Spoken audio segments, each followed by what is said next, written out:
الرجيم بسم الله الرحمن الرحيم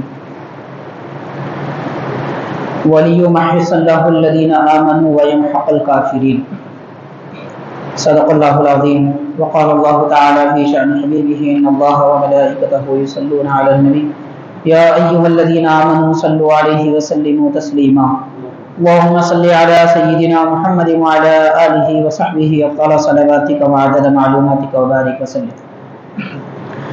محترم حاضرین معزز سامعین، السلام علیکم ورحمۃ اللہ وبرکاتہ. چوتھے پارے کے سورہ آل عمران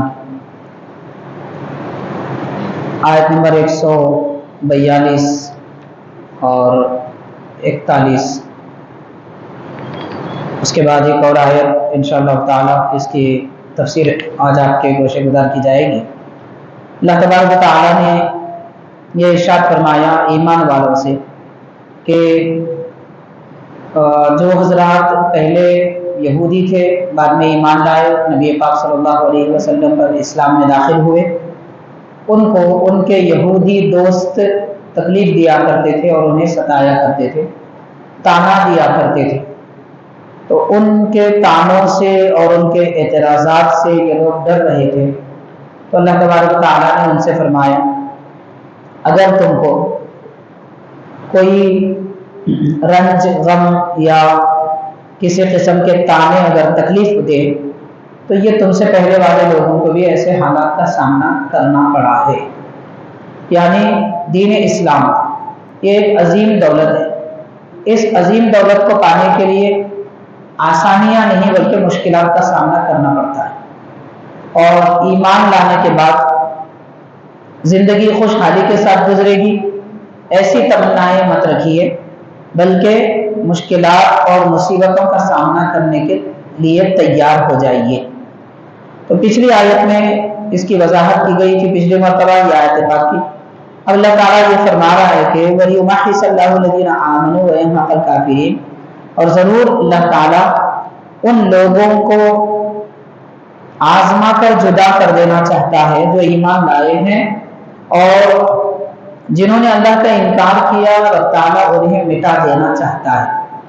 حاضرین، اس آیت پاک میں دو جملے بتائے گئے ہیں.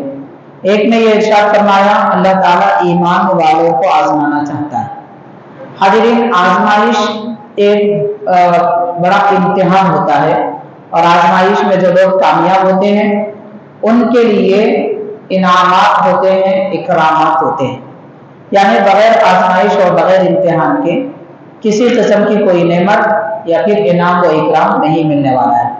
اللہ تبارک و تعالیٰ بھی ایمان والوں کو آزمانا چاہتا ہے.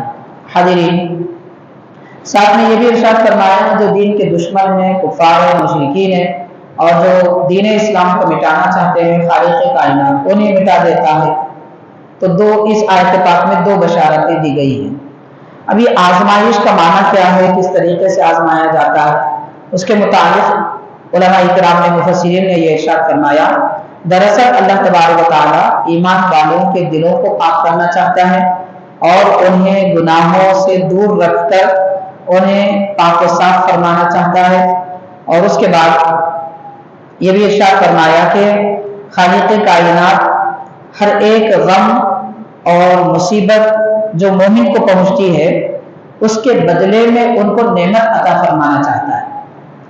حاضرین کرام، ایمان والوں احادیث پاک میں آتا ہے کسی مومن کو اگر کانٹا بھی چبھ جائے تو اس کانٹے کے چبھنے پر بھی وہ صبر کرے، آہ نہ کرے، شکایت نہ کرے، خاموشی اختیار کرے، اور اس پر اپنی قیاس آرائیاں نہ کرے کہ میں شاید یہاں نہیں چلتا تو یہ کانٹا نہیں چبھتا، یا ایسا کرتا تو شاید یہ تکلیف نہ ہوتی.